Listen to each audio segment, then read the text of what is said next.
Mercredi 20 mai 2014, le rallye des pharaons s'élance de El Gouna à Luxor, de la mer Rouge à la vallée du Nil, en passant par un superbe massif montagneux.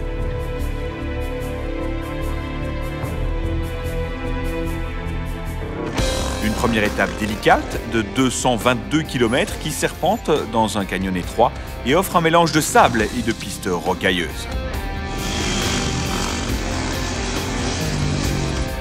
Dans la catégorie auto, l'affrontement est annoncé entre les Toyota et les Mini, reines du championnat du monde, du Dakar également, et gagnantes de la dernière édition du rallye des pharaons.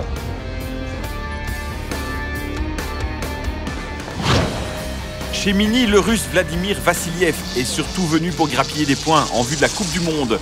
Il ne prend donc pas de risque, mais monte néanmoins sur la deuxième place du podium de l'étape du jour.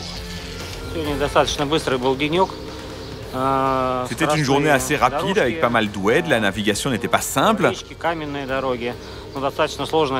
On a dû faire bien attention dans les cailloux. C'était une bonne journée globalement, petit souci de navigation, mais finalement ça reste assez impeccable pour nous pour une toute première étape ici au Pharaon cette année.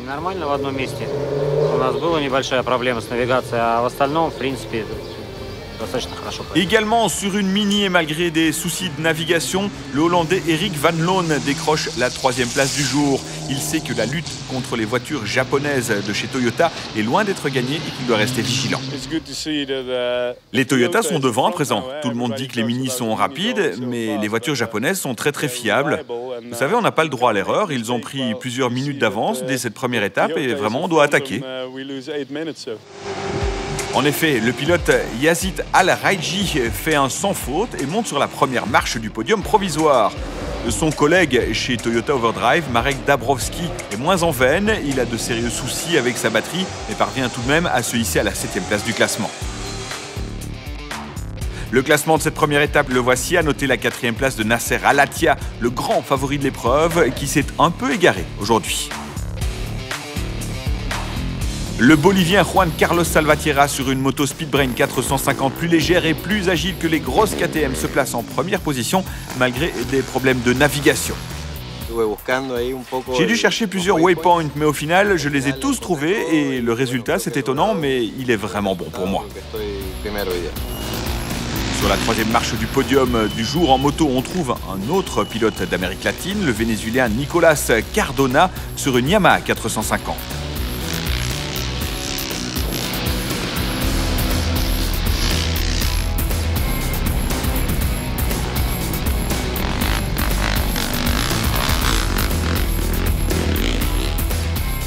Au classement de cette première étape, Stefano Chiussi sur KTM 500 pointe deuxième à 8 minutes 40 derrière Salvatierra.